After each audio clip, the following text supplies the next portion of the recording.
روایت کر رہا ہے جھوٹ بھی بول سکتا ہے۔ اس کے مقابلے میں حدیث متواتر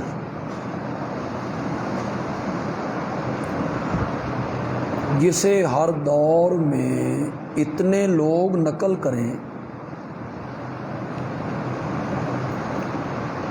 کہ جن کے متعلق یہ گمان بھی نہ ہو کہ یہ سارے بھول گئے،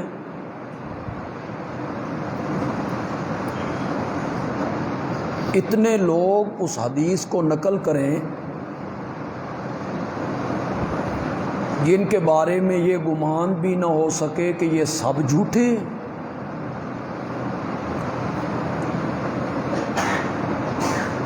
ختم نبوت کا جو مسئلہ ہے اس میں اتنی حدیثیں ہیں اور اتنے لوگ اسے روایت کرتے ہیں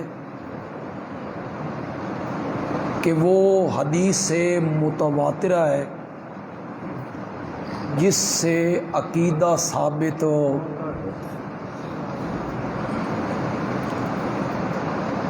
یہ جو خبر متواتر ہے اس پر اعتبار کرنا، اعتماد کرنا، ماننا اسی طرح ضروری ہے جس طرح اللہ کے قرآن کو مان۔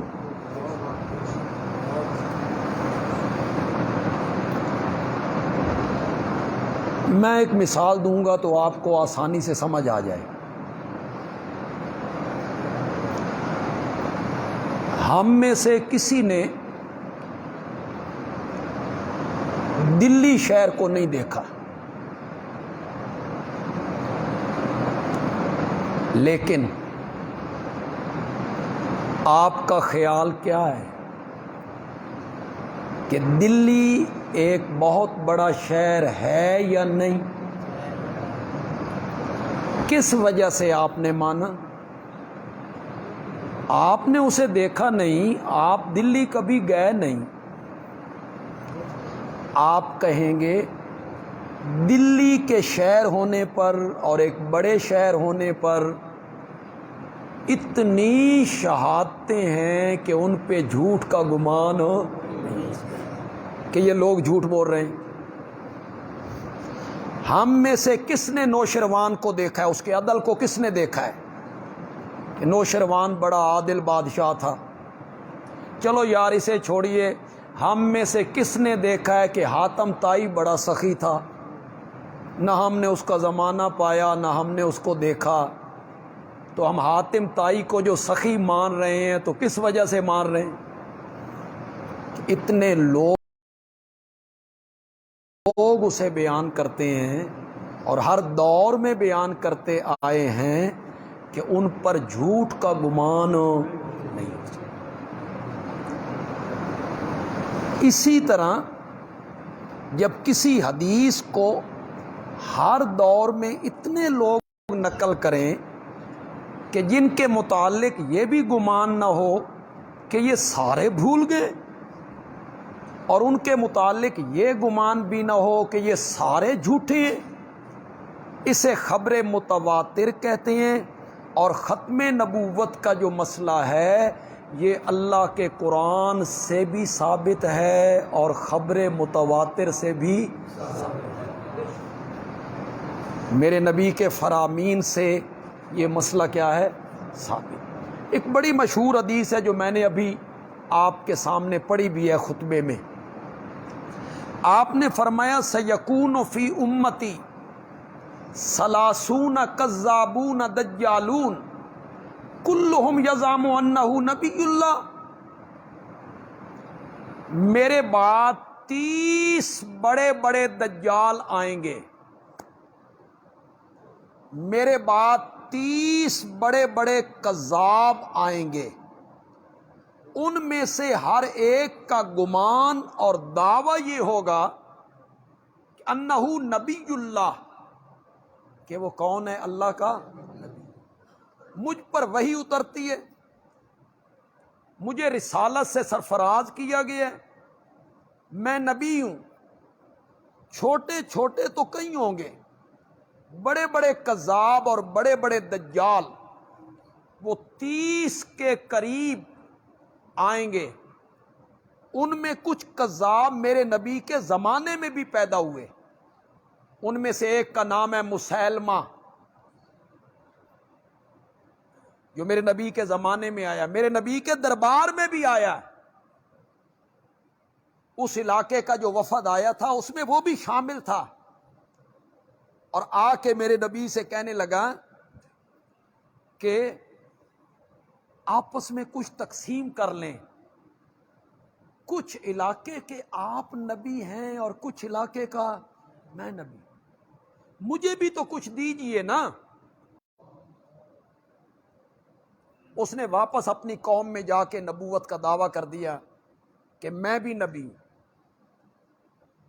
آپ تاریخ کی کتابیں پڑھ لیں، البدایہ والنہایہ پڑھیں، آپ تاریخ میں نبی پاک صلی اللہ علیہ وسلم کے انتقال کے بعد جب فتنے کھڑے ہوئے، ان میں ایک فتنہ تھا منکرین زکوٰۃ کا، جنہوں نے کہا کہ ہم نماز بھی پڑھیں گے، روزہ بھی رکھیں گے، باقی سارے ارکان ادا کریں گے، ہم زکوٰۃ نہیں دیں۔ کافراں کو لیاؤ تے ٹیکس تے ساڈے کو لیاؤ تے زکوٰۃ۔ انہوں نے زکوٰۃ دینے سے انکار کی۔ ایک فتنہ یہ کھڑا ہو گیا۔ ایک لشکر میرے نبی نے اپنی زندگی کے آخری ایام میں روانہ کیا تھا شام کی طرف، رومیوں کے مقابلے، جس کا آپ نے سپہ سالار بنایا تھا 18 سال کے اسامہ کو رضی اللہ تعالی۔ اس کی قیادت میں حضرت ابوبکر، حضرت عمر، اتنے بڑے بڑے جیش صحابہ اس کی قیادت میں روانہ کیے گئے تھے۔ اب ایک لشکر وہ بھی روانہ کرنا تھا۔ ادھر سے منکرین زکوٰۃ نے سر اٹھا لیا، ادھر سے جھوٹے مدعیان نبوت نے سر اٹھا لیا۔ اسود انسی ہے، مسیلمہ ہے، ایک سجا عورت ہے، اس نے کہا میں بھی نبی ہوں۔ تو یہ فتنہ بھی کھڑا ہو گیا۔ نبی پاک کا انتقال ہے، صدمہ ہے، غم ہے، کمر ٹوٹ چکی ہے، فتنوں نے سر اٹھایا۔ حضرت سیدنا صدیق اکبر رضی اللہ تعالی عنہ نے فرمایا میں تینوں فتنوں کا بیک وقت مقابلہ کروں۔ یہ نہیں ہے کہ پہلے ایک سے نپٹوں، پھر دوسرے سے نپٹوں، پھر تیسرے سے نپٹوں۔ جبکہ صحابہ کی رائے یہ تھی کہ قوت تقسیم نہ کی جائے، ان کے خلاف بھی رومیوں کے خلاف بھی۔ یہ زکوٰۃ نہیں دیتے، کلمہ تو پڑھتے ہیں نا، انہیں ابھی رہنے دو، جھوٹے مدعیان نبوت کا سر کچل لیں، پھر ان سے بھی نپٹ لیں گے۔ یہ صحابہ کا مشورہ ہوا۔ حضرت عمر کی طبیعت کو اور جلال کو آپ جانتے ہیں، طبیعت میں جلال کتنا ہے، مزاج میں جرت کتنی ہے، بہادر کتنے ہیں، قوت فیصلہ۔ انہوں نے بھی آ کے کہا 3 محاذ نہ کھولو، یہ زکوٰۃ ہی نہیں نہ دیتے، کلمہ تو پڑھتے ہیں نا۔ حضرت سیدنا صدیق اکبر نے کہا اجبار فی الجاہلیہ وخوار فی الاسلام۔ جاہلیت کے زمانے میں تو بڑے جابر بنا کرتے تھے، اسلام میں آ کے نرم ہو گئے ہو۔ مجھے کعبہ کے رب کی قسم ہے، جو آدمی میرے نبی کے زمانے میں زکوٰۃ کی مد میں ایک رسی دیا کرتا تھا، آج وہ انکار کرے گا تو ابو بکر اس کے خلاف جہاد کرے۔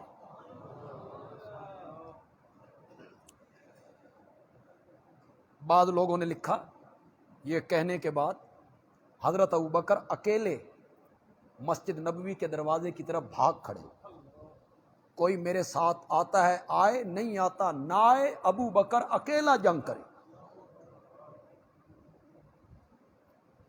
جھوٹے مدعیان نبوت جنہوں نے کہا تھا ہم بھی نبی ہیں، یہ میری بات آپ نے غور سے سنی، یہ جو جھوٹے مدعیان نبوت تھے اس میں مسلمہ ہیں جن کا دعویٰ یہ تھا کہ ہم اللہ کے نبی ہیں۔ کیوں جی؟ حضرت سیدنا صدیق اکبر رضی اللہ تعالیٰ عنہ اور صحابہ کی مقدس جماعت نے ان جھوٹے مدعیان نبوت سے مناظرہ کیا تھا،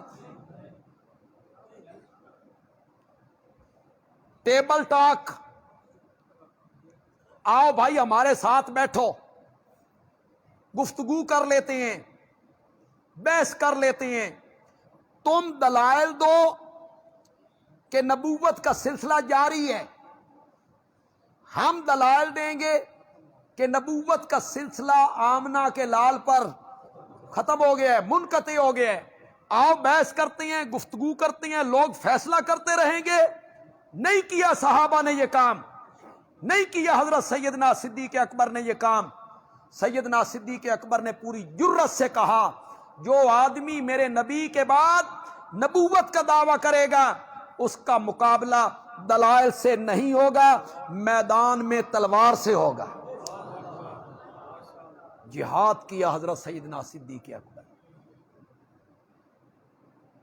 جتنی جنگیں میرے نبی کے زمانے میں لڑی گئی ان میں بدر ہے، احد ہے، خندق ہے، خیبر ہے، تبوک ہے، طائف ہے، حنین ہے، غزوہ بنی المصطلق ہے، ان میں صحابی جو شہید ہوئے ان کی تعداد 300 تک نہیں پہنچتی،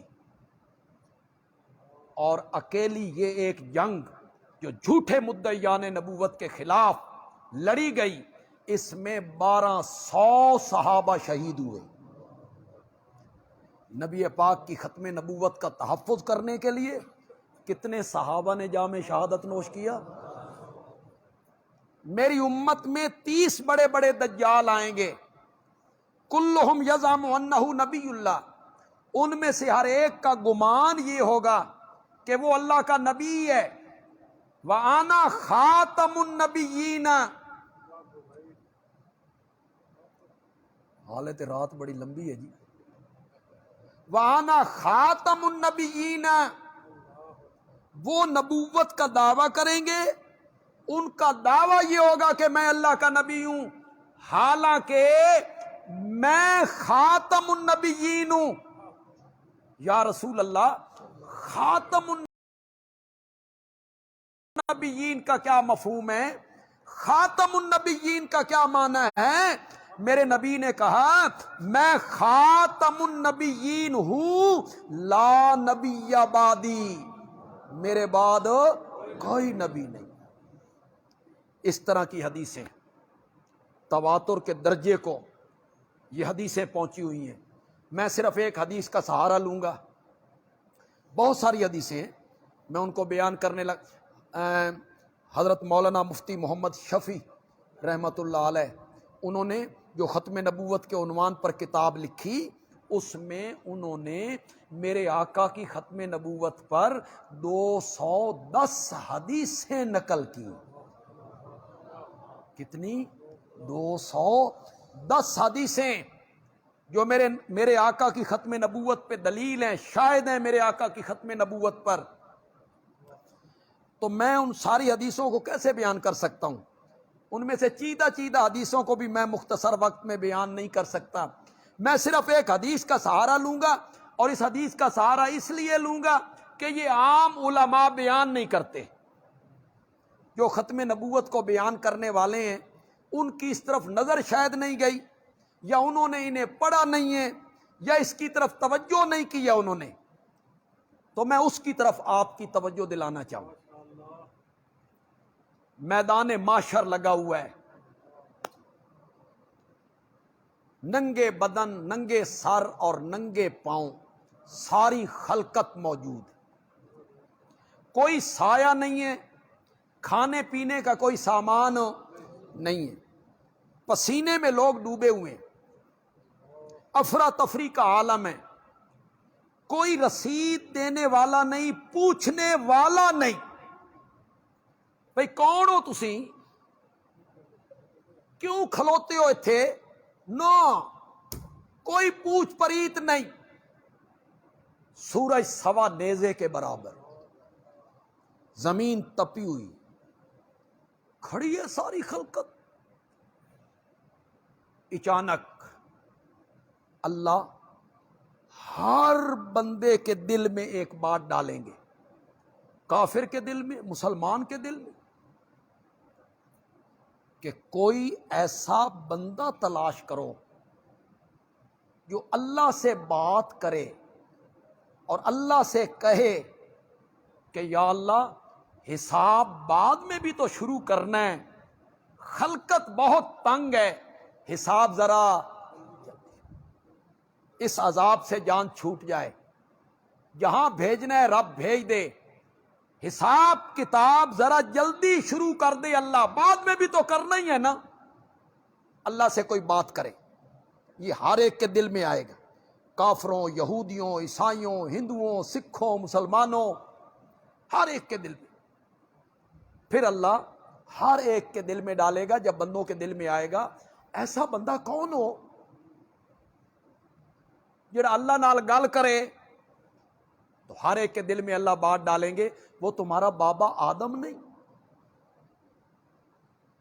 وہ نسل انسانی کا پہلا فرد نہیں، اس کے سامنے فرشتوں کو نہیں جھکایا گیا، تو سارے اس کے پاس جاؤ نا، تم اس کی اولاد ہو، اور حضرت آدم سے کہو کہ وہ رب سے بات کریں، حساب کتاب بعد میں بھی تو شروع کرنا ہے، ذرا جلدی.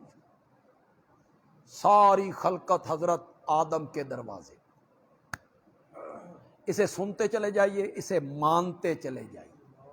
مانتے اس لیے چلے جائیے کہ میرے آقا کی زبان سے نکلے. اسے چھوڑ دیجئے کہ ساری خلقت کیسے آئے گی، انہیں کیسے ڈھونڈے گی. اسے چھوڑ دیجئے اس جہان کا جو حساب ہے نا، اسے یہاں اس جہان پہ قیاس نہیں کر، ورنہ سمجھ ہی نہیں آتی. وہ میدان سمجھ نہیں آتا، جنت سمجھ نہیں آتی، جہنم سمجھ نہیں آتی. جب اس جہان میں پہنچیں گے تو خود بخود ساری چیزیں سمجھ آ جائیں. آپ کو سمجھانے کے لیے صرف بات کہہ دیا کرتا ہوں. جب ہم ماں کے پیٹ میں تھے، 4 مہینے کے بعد روح پھونک دی گئی، 5 مہینے ہم وہاں زندہ رہے ماں کے پیٹ میں، وہ ہمارا جہان تھا. اگر کوئی بندہ اس وقت ہمارے کان میں کہتا کہ چند مہینوں کے بعد اس جہان سے نکل کے جس جہان میں تو جا رہا ہے نا، اس کی جو ہنڈیا ہے نا، ہنڈیا جس میں سالن پکتا ہے، وہ تیرے پورے جہان نالوں وڈی ہے، وہ ہانڈی بھی وڈی ہے تیرے پورے جہان نالوں. تو ہم اسے کہتے عقل نو ہاتھ مار یار، ہانڈی پورے جہان سے بڑی ہے. لیکن جب ہم اس دنیا میں آئے تو خود بخود سمجھ. اسی طرح جب ہم اس جہان سے نکل کے اس جہان میں پہنچیں گے تو اس جہان کی ساری باتیں ہمیں سمجھ آ جائیں. ساری خلقت حضرت آدم کے دروازے پر، آپ کے سامنے فرشتوں کو جھکایا گیا. آپ ابو البشر ہیں، خلقت بڑی تنگ ہے، اللہ سے بات کریں، حساب کتاب بعد میں بھی تو شروع کرنا ہے، ذرا جلدی. بس اتنی بات کہ بخشوانا نہیں. کچھ اسم ہی اپنی گل کر لے بھی ہے یار، بخشوانا نہیں، چھڑانا بھی نہیں. انہیں معاف کر دے، چھوڑ دے، جنت میں بھیج دے، نہ، بالکل ایک جائز بات. حساب کتاب بعد میں بھی تو شروع کرنا ہے، ذرا پہلے شروع کر دے. حضرت آدم کہیں گے لستو لہا اے تو نوحن، یہ میرا مرتبہ نہیں، یہ میری مجال نہیں، یہ میری ہمت نہیں. اے تو نوحن، تم کہاں جاؤ؟ حضرت نوح کے پاس. میں نہیں یہ بات کر سکتا، میں بالکل حدیث سے پڑھ رہا ہوں، میں حدیث ہی کا ترجمہ کر رہا ہوں. آپ مجھ پر اعتماد کریں، میں اپنی طرف سے کوئی بات نہیں کہہ رہا. آپ اللہ سے اتنی بات نہیں کہہ سکتے کہ حساب کتاب بعد میں بھی تو شروع کرنا ہے، ذرا جلدی شروع کر دے. حضرت آدم کہیں گے کہنے کو تو میں کہہ دوں، آگے سے اللہ کہیں ہاں شروع کرتے ہیں، باقیاں دا تے بعد وچ ویکھدے ہاں. ذرا تساں دسو نا، میں نے جو تم سے کہا تھا کہ اس درخت کے قریب ہو، میرے منع کرنے کے باوجود آپ اس درخت کے قریب کیوں گئے؟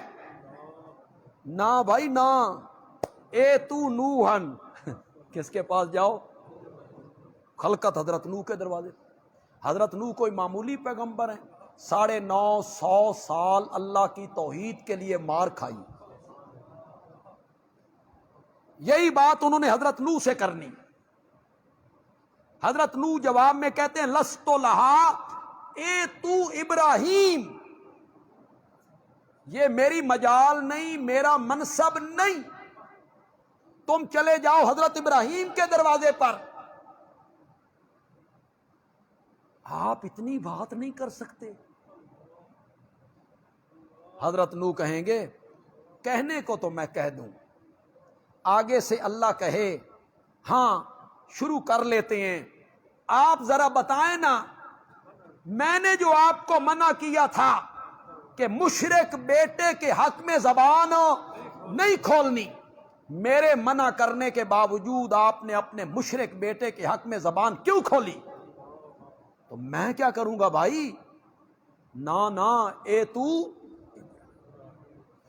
کچھ نئے دوست ہمارے آئے ہوں، کچھ نئے ہمارے بھائی آئے ہوں، کچھ ہمارے بزرگ آئے ہوں، کچھ ہمارے عزیز بیٹے آئے ہوں، وہ میری بات کو توجہ سے سنیں. انہیں جو پٹیاں پڑھائی جاتی ہیں، کہانیاں سنائی جاتی ہیں، قصے سنائے جاتے ہیں، فلاں کا لڑ پکڑا ہے وہ چھڑا کے لے جائیں گے، اللہ انہاں دی نہیں موڑدا، وہ بخشوا لیں گے، خالہ جی دا واڑا نہیں. یہاں پیغمبر ہے، پیغمبر بخشوانا بھی نہیں، چھڑانا بھی نہیں. صرف کتنی بات کہنی ہے؟ اتنی جائز بات کہنے کے لیے زبان کھولنے کی اجازت نہیں ہو. حضرت ابراہیم علیہ السلام کہیں گے لست لہا اے تو موسیٰ، خلقت حضرت موسیٰ کے دروازے پہ آئے گی. وہ کہیں گے لست لہا اے تو عیسیٰ. اب ہے سننے والی بات، مسند احمد سے پڑھ رہا ہوں، مسند احمد سے پڑھ رہا ہوں. حضرت عیسیٰ علیہ السلام جو لفظ کہیں گے نا، اس کا میں ترجمہ نہیں کروں گا. لطف یہ ہے کہ میں عربی عبارت پڑھوں اور آپ اس کا مفہوم سمجھ جائیں. آپ کی سبحان اللہ بتائے گی کہ آپ نے اس کا مفہوم سمجھ لیا ہے، مجھے ترجمہ نہ کرنا پڑے. حضرت عیسیٰ کہیں گے لست لہا اے تو محمدن فإنہ خاتم النبیین. یہ میدان معاشر میں بھی نعرہ لگنا ہے، حضرت عیسیٰ نے کہنا ہے، حضرت عیسیٰ نے کہنا ہے. اس دنیا میں بھی یہی کہا گیا، قرآن نے بھی یہی کہا وَلَٰكِن رسول اللہ وخاتم النبیین. میرے نبی یہ کہتے چلے آئے انا خاتم النبیین لا نبی بعدی، اور کل قیامت کے میدان میں حضرت عیسیٰ نے بھی میرے نبی کے اسی لقب سے پکارنا ہے، اے تو محمدن فإنہ خاتم النبیین. آمنہ کے لال کے پاس چلے جاؤ، ان پر رب نے نبوت کا سلسلہ ختم کر کے رکھ دیا. اب خلقت سوچ رہی ہے، سارے سوچ رہے ہیں. حضرت آدم کے پاس گئے تھے، انہوں نے کہا حضرت نوح کے پاس چلے جاؤ، ہم حضرت نوح کے پاس چلے گئے. حضرت نوح نے کہا حضرت ابراہیم کے پاس چلے جاؤ، ہم حضرت ابراہیم کے پاس چلے گئے. انہوں نے کہا حضرت موسیٰ کے پاس چلے جاؤ، ہم حضرت موسیٰ کے پاس چلے گئے۔ انہوں نے کہا حضرت عیسیٰ کے پاس چلے جاؤ، ہم حضرت عیسیٰ کے پاس چلے گئے۔ انہوں نے کہا آمنہ کے لال کے پاس چلے جاؤ۔ تے جس کول ہون جان لگے ہیں نا، اس تو پیچھے ہے بھی کوئی نہیں۔ وہ تو سارے کہتے تھے فلاں کے پاس چلے جاؤ، فلاں کے پاس چلے جاؤ، اور جس کے پاس ہم جانے لگے ہیں اس کے پیچھے ہے بھی کوئی نہیں۔ یہ میں بخاری سے پڑھنے لگا ہوں، اور ان لفظوں پہ آپ ذرا غور کریں گے۔ وہ جو لوگ تھے، یہ لوگ صرف مسلمان نہیں ہیں، یہ آنے والے صرف مسلمان نہیں، یہودی، عیسائی، ہندو، سکھ، مجوسی، منافق، انبیاء کے دشمن، میرے نبی کے دشمن، سارے اس میں شامل ہیں۔ ہر نبی کو اس کا خطاب، اس کے وصف سے خطاب کر رہے ہیں۔ آپ خلیل اللہ ہیں، آپ کلیم اللہ ہیں، آپ روح اللہ ہیں، یہ خطاب کر رہے ہیں۔ آپ مسجود ملائک ہیں۔ ہر نبی کو ایک وصف سے یاد کیا جا رہا ہے، اور جب یہ خلقت میرے نبی کے دروازے پہ آئے گی، بخاری کی روایت ہے، بخاری کی ساری خلقت مل کر میرے نبی سے کہے گی انت رسول اللہ و خاتم النبیین، تو اللہ کا رسول بھی ہے اور تجھ پر رب نے نبوت کے سلسلے کو اس لقب سے یاد کریں گے، انت رسول اللہ و خاتم النبیین۔ آپ اللہ کے رسول بھی ہیں اور سارے نبیوں کے خاتم بھی ہیں۔ آپ پر نبوت کا سلسلہ کیا ہو گیا؟ ختم ہو گیا ہے۔ تو قیامت کے دن بھی ساری خلقت، اس میں یہ مرزائی بھی ہوں گے۔ جب یہودی، ہندو، عیسائی، سکھ، فرعون، حامان، قارون، نمرود، سب نے ہونا ہے، میرے نبی کے دشمنوں نے بھی ہونا ہے۔ تو اس دن یہ سارے اقرار کر رہے ہیں انت رسول اللہ و خاتم النبیین، آپ اللہ کے رسول بھی ہیں، خاتم النبیین بھی ہیں۔ رب سے بات کرنی ہے، حساب کتاب بعد میں بھی تو شروع کرنا ہے۔ خلقت بڑی تنگ ہے، ذرا جلدی شروع کر لے۔ ہر نبی کہتا تھا لست لہا، لست لہا، لست لہا۔ آمنہ کے لال نے کہا آنا لہا، آنا لہا، آنا لہا۔ یہ تو منصب میرا ہے، یہ تو مقام میرا ہے، یہ تو منصب میرا ہے، یہ تو شان میری ہے۔ اگرچہ عنوان ختم نبوت کا ہے، میں نے ختم نبوت میں بہت ساری باتیں کر چکا ہوں، لیکن اللہ کرے کسی میرے دوست کی اصلاح ہو جائے، میں اسے مسئلہ سمجھا دوں، اسی بہانے اللہ کرے میں اسے مسئلہ سمجھا دوں۔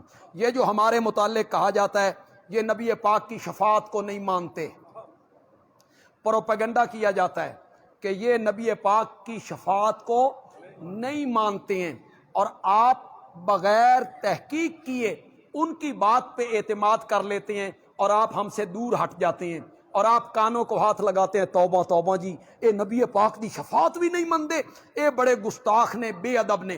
اگر میرا کوئی بھائی، میرا کوئی عزیز اور بزرگ یہاں موجود ہے تو وہ کان کی کھڑکیاں کھول کے سنیں، میں منبر رسول پہ ہوں اور اللہ کے گھر میں ہوں۔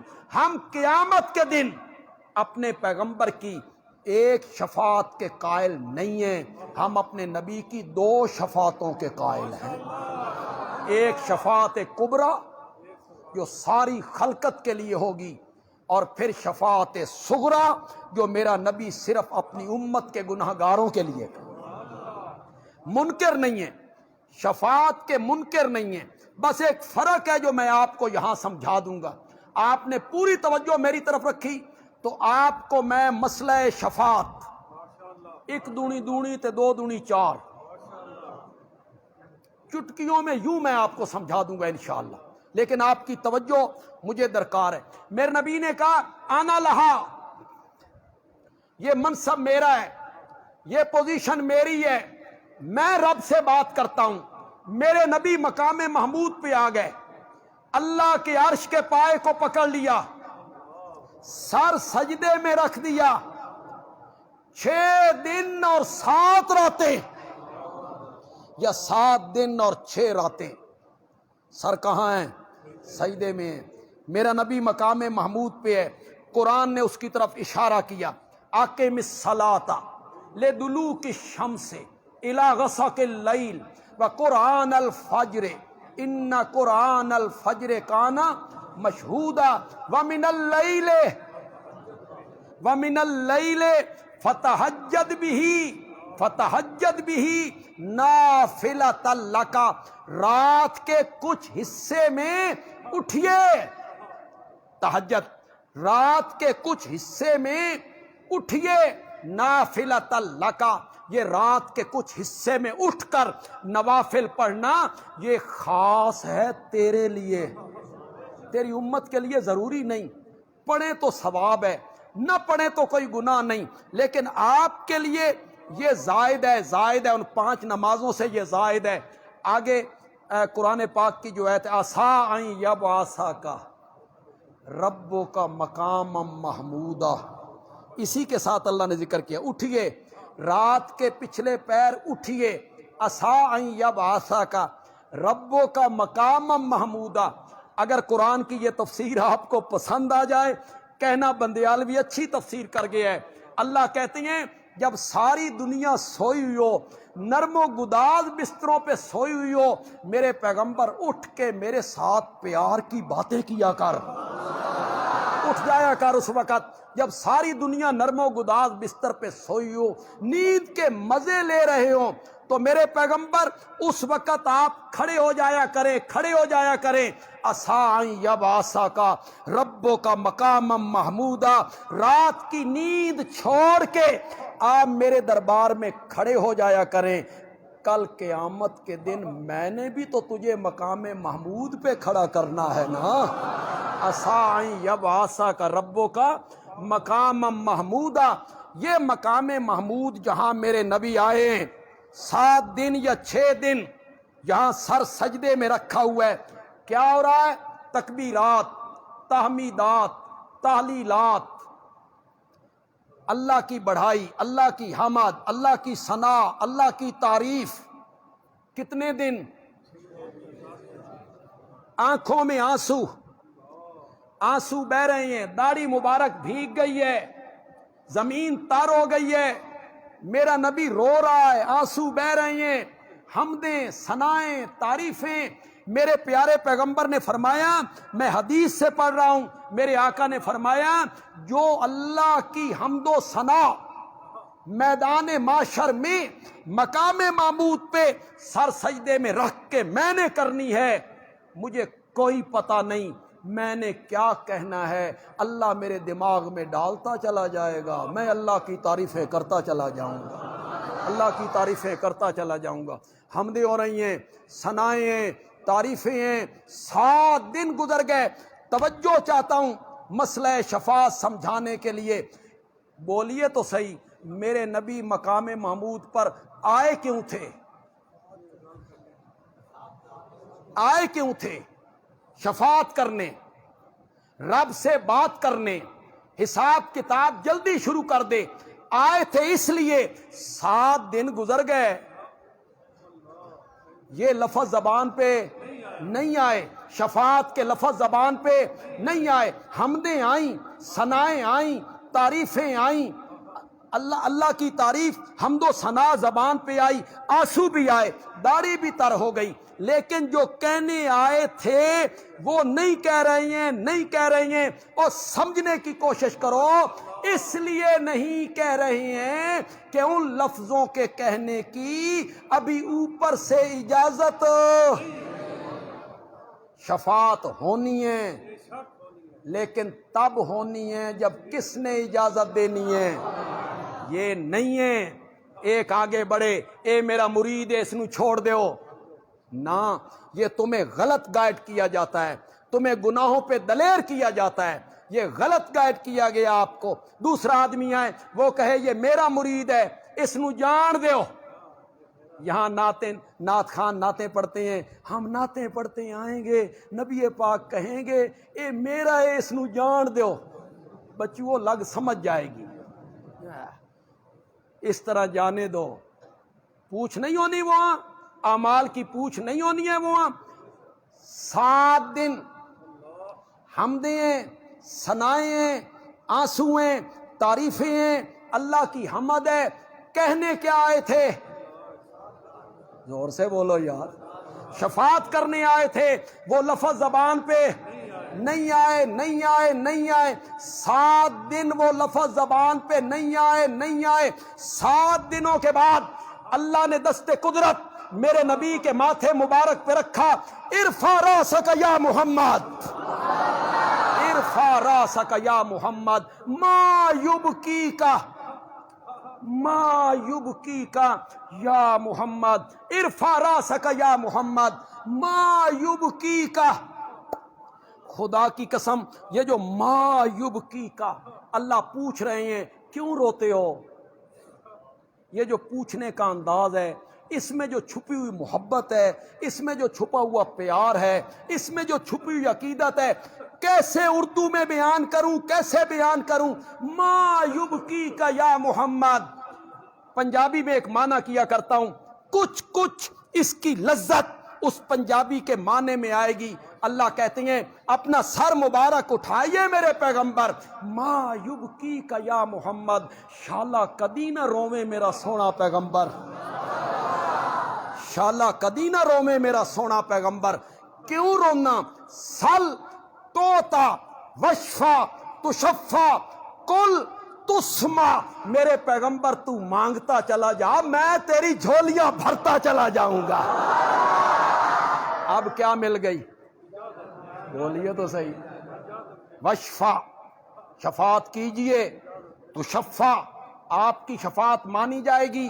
کل، بول میرے پیغمبر، تسمع، تیرے بول سنے جائیں گے۔ سل، مانگ میرے پیغمبر، توتا، تجھے عطا کیا جائے گا، تجھے عطا کیا جائے گا۔ اب کیا مل گئی؟ اس مسئلے کو کیوں نہیں سمجھ سکتے ہو؟ کوئی نئے ہمارے دوست آئے ہوں وہ سمجھ جائیں، شفاعت ہونی ہے، لیکن کب ہونی ہے؟ جب کس نے اجازت دینی ہے؟ اللہ کی اجازت کے بغیر کوئی لب کھولے نہیں۔ آپ میں سے ہر ایک کو آیت الکرسی یاد ہے، بچوں کو بھی یاد، بوڑھوں کو بھی یاد، سب کو یاد۔ جنہوں نے کل ہو اللہ وعد نہیں آندی انہوں نے یاد کو نہیں، اور جن کو سورت کوثر نہیں آتی وہ بھی ہم علماء پہ تنقیدیں کرتے ہیں۔ آپ سب کو آیت الکرسی یاد ہے، آپ نے سمجھ کے کبھی نہیں پڑھی۔ آپ میرے ساتھ پڑھیں، اللہ لا الہ الا ہو الحی القیوم لا تاخذہ سنۃ ولا نوم لہو ما فی السماوات وما فی الارض۔ شاباش شاباش۔ من ذا الذی یشفع عندہ الا، یہ قرآن ہے جناب۔ آپ کو قرآن کے قریب کسی نے نہیں آنے دیا، آپ کو قرآن سننے کسی نے نہیں دیا، آپ کو متنفر کیا گیا۔ ان کے قریب نہ جانا، یہ قرآن کی اینک لگا دیں گے، پہلے آپریشن کریں گے پھر قرآن کی اینک لگائیں گے۔ جب اینک لگائیں گے تو ماتا کے داغ نظر آ جائیں گے۔ یہ اندھے رہیں، ان کو ان کے قریب نہ جانے دو۔ من ذا الذی، کون ہے؟ من کا کیا میں نے، کون ہے؟ الذی یشفع، جو شفاعت کرے، عندہ، اس کے آگے کون ہے؟ کس کی جرت ہے وہ اس کے آگے شفاعت کرے؟ الا باذنہ، مگر اس کی۔ ایسا مسئلہ ہے جس پر قرآن کی تقریباً 100 آیتیں دلیل بنتی ہیں، اور میرے نبی کی بے شمار حدیثیں ختم نبوت پر کیا ہیں؟ دلیل۔ اللہ تعالیٰ عمل کی توفیق عطا فرمائے۔ الحمدللہ رب العالمین۔ کل